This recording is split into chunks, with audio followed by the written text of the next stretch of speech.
Hey guys, and welcome to Petrol Ped, and welcome to two of my favourite cars, the Alfa Romeo Giulia Quadrifoglio and the Alfa Romeo Stelvio Quadrifoglio. Now, both of these cars have had a bit of a refresh. They are newly born, and I'm here today at Bicester to put them both through their paces on the road and on track. We're going to have a lot of fun today.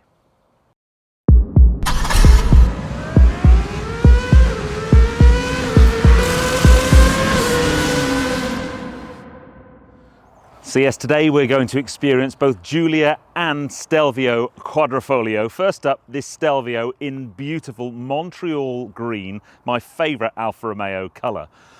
But we're here today to experience Quadrifoglio, the four-leaf clover, the iconic front wing emblem that we see on the top of the range Alfa Romeo models, the sport models.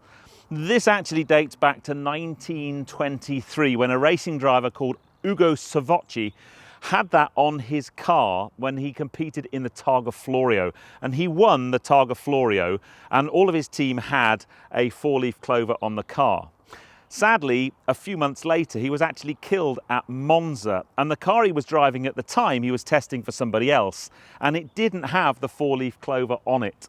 And therefore his team raced with the four-leaf clover from then on as a mark of respect. And I guess the story goes, he didn't have the luck with him that day at Monza, and it let him down, and that's why he sadly lost his life. But the Quadrifoglio badge has adorned road-going Alfa Romeos since the 60s. Because in 1963, the Giulia TI was the first road-going car to bear the Quadrifoglio badge. What does it mean today? Well, it means the Stelvio and Giulia, the pinnacle of the Alfa Romeo range.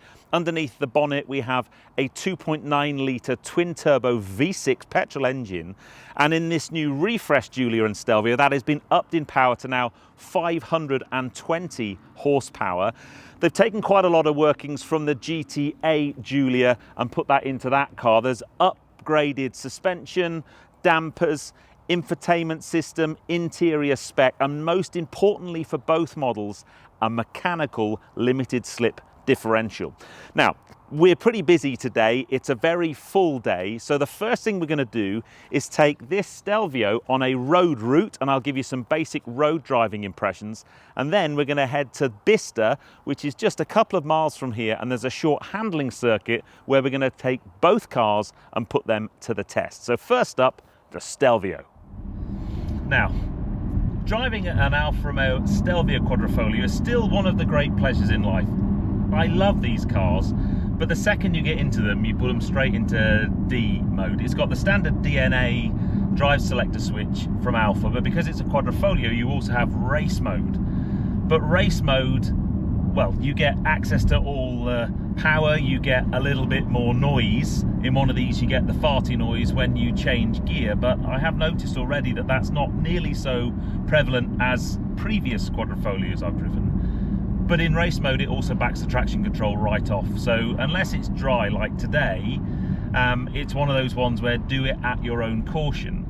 But the difference between this and the Giulia that we'll drive this afternoon is at least in race mode, in a Stelvio, you've got four-wheel drive and therefore far less traction issues. To go into race mode in a Giulia on the public road, you really do need to make sure you've got dry conditions. The warmer the better, basically. But let's hope that we're going to get some twisty roads on this press route, but don't worry, we're going to be able to drive it on track very shortly. So in D, coming out of this roundabout, I'm going to go into manual override, drop it down just a couple of cogs. This roundabout isn't actually on the sat nav, which doesn't really surprise me because it's so old.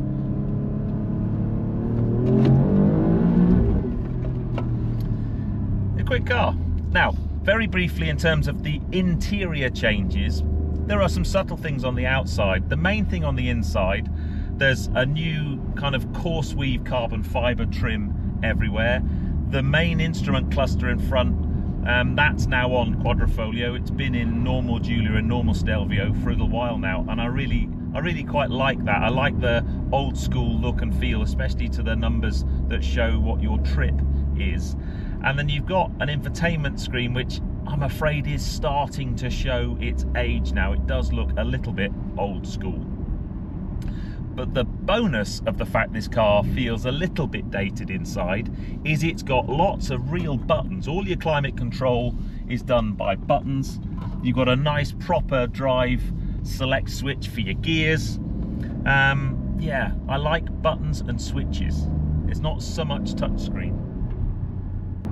So in dynamic mode, in the center of the drive selector switch, there's a damper button, and you push that to get the softer setting. And this does have a different suspension setup to the previous model. It's apparently more compliant and less jittery. It is quite a jittery car, but not nearly as bad as if you push it and have it in the firmer setting. If you go into race, so you just hold the race or the selector, and it will drop into race after a couple of seconds. It goes into the firm setting with race, and that definitely is too firm on the public road. So I'm just going to push that and put it into its softer setting. I'm going to go into manual override. Because we're on a dual carriageway, we've got a little bit of space, hopefully. And we'll go down, that's into third, down into second.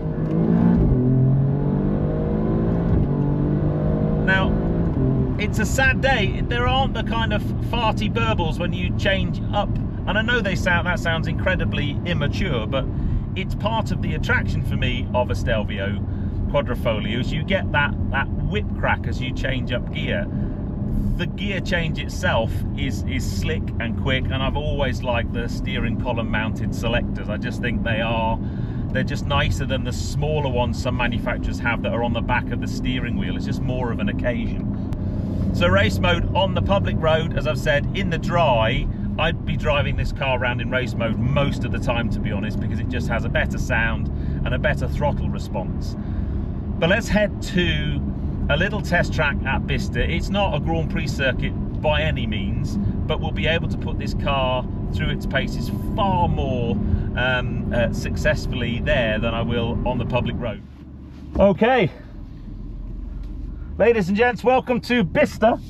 We have a pretty basic little handling circuit here. The last time I drove this was a few years ago now in a Mini GP3, but it's a great opportunity to put this through its paces when you're not on the public road. So I'm going to start in normal mode, just warm the car up a little bit. The big difference between this and the previous model is the diff. I'm also going to put it into manual override. So it's got a mechanical limited slip diff now, which makes a big difference to the handling apparently. And I'll be able to feel it when I get on the power. You can just feel it. So I only have a handful of laps, so I'm going to put it up into dynamic mode. Straight away, better throttle response, and I should be able to feel that diff working there.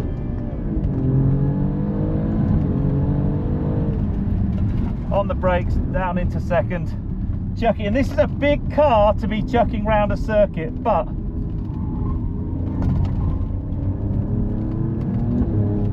it really has great feel. Right, race mode it is. Here we go. This is much more fun.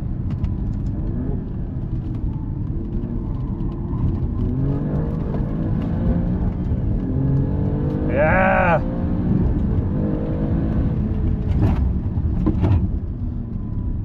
On the brakes.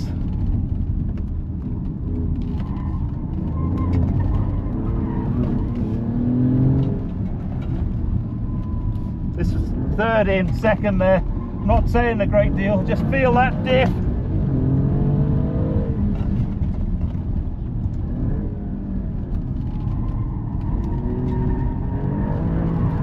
Yeah, come on.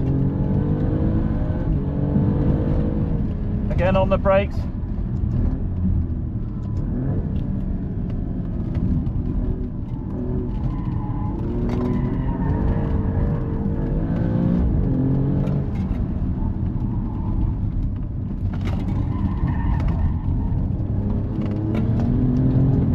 drive this good, really. And then lots of power coming out of here. I've got, come on, what a thing.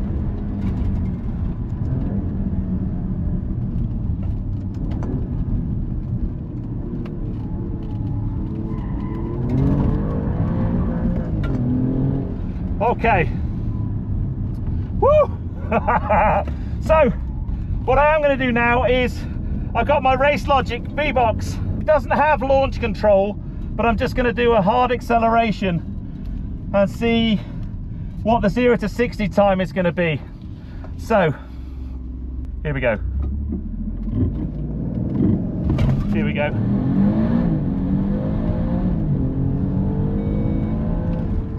.43. This car doesn't have launch control. It should be doing 0 to 60 in about 3.8 seconds. But because it doesn't have launch control, you need to build the revs up to get the power right for when you drop the throttle, otherwise it bogs itself down. So I'm not quite sure how I would beat 4.4 seconds, if I'm honest. But the summary of driving this car on track, it's the first time I've driven Stelvio on track. It's a big car, it's got a lot of mass to it, but it's still only about 1.8 tons. But it has an amazing agility really for a car of its size. But you can really feel the new mechanical limited slip diff. When you get on the power coming out of the apex, you can just feel it working at the back of the car. And I know that's something you'd specifically feel on a track, and many of you, if you ever got to drive one of these, it wouldn't be on a track, it would be on the road. But in wet weather conditions, in low traction conditions, that limited slip diff is just going to help you utilize the power. These things have a huge amount of grunt anyway, and they really are a very impressive vehicle. So next up, we're going to spend the afternoon in the Giulia Quadrifoglio. Same engine, same power, 520 horsepower, but rear wheel drive.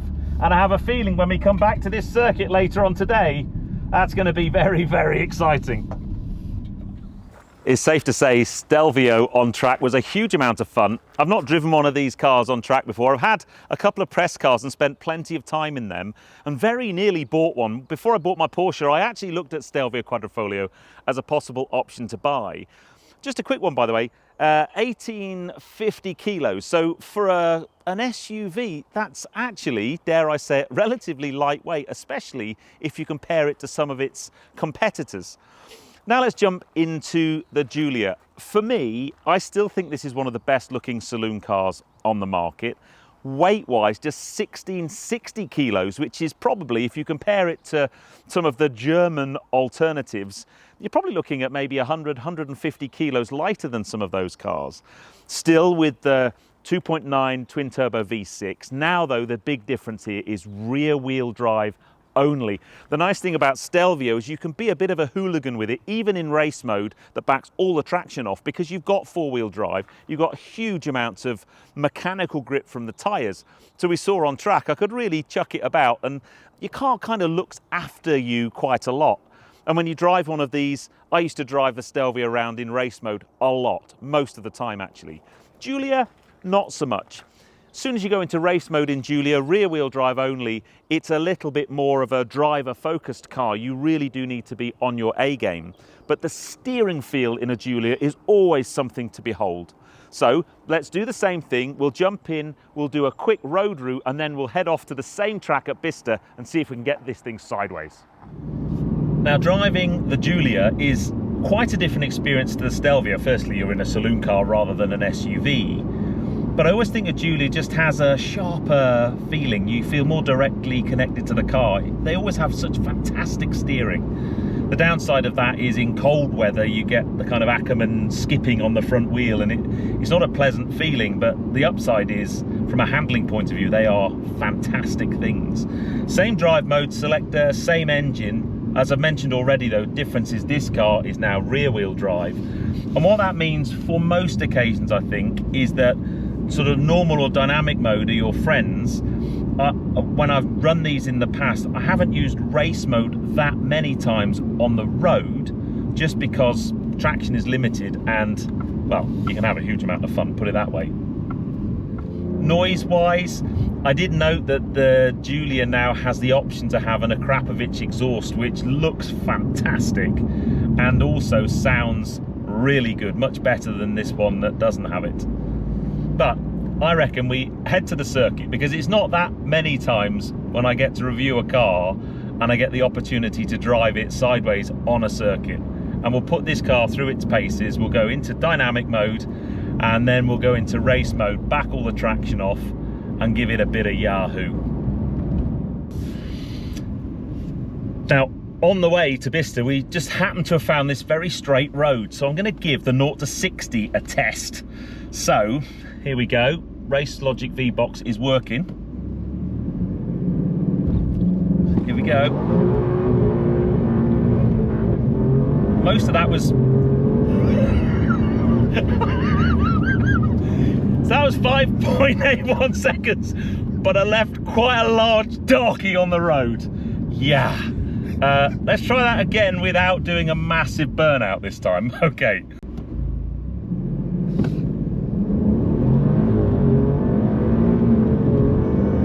Oh, 4.01. So close. Yeah, so close. Right, let's go to the circuit. But that first one was awesome.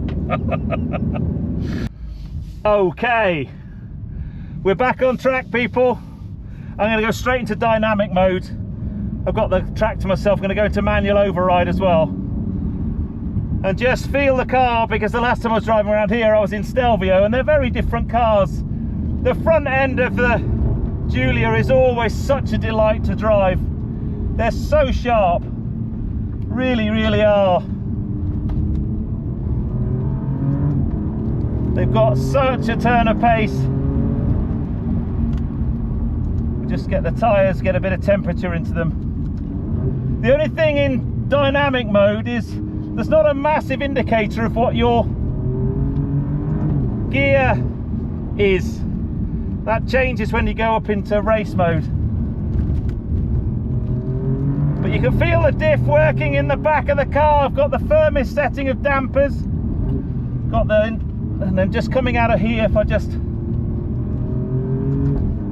Right, so race mode it is. Here we go, firmest dampers, race mode. I don't have a huge number of laps to play with, so we'll just... Yeah, that's more like it. That's more like it.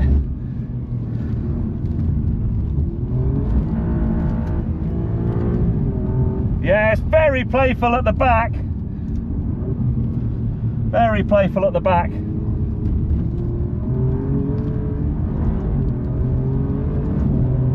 Nice. I'm concentrating quite a lot here, so.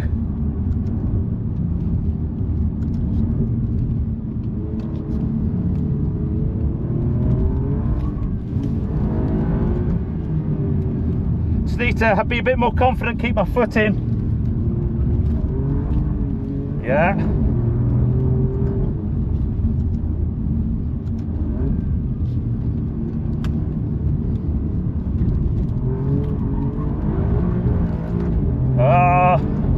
We're just getting a little bit more play at the back.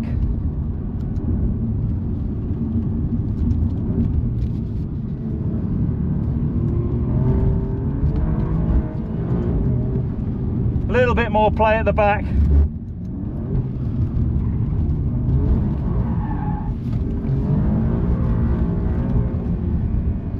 Yeah, it's got to just hold them together a bit more.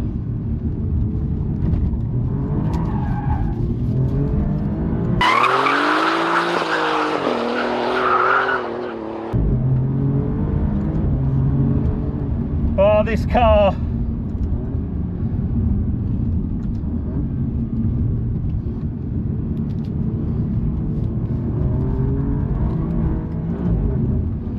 This car is just comes alive.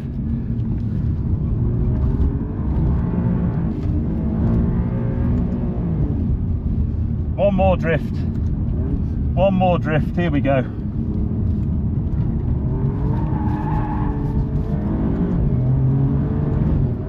Awesome. What a bit of kit.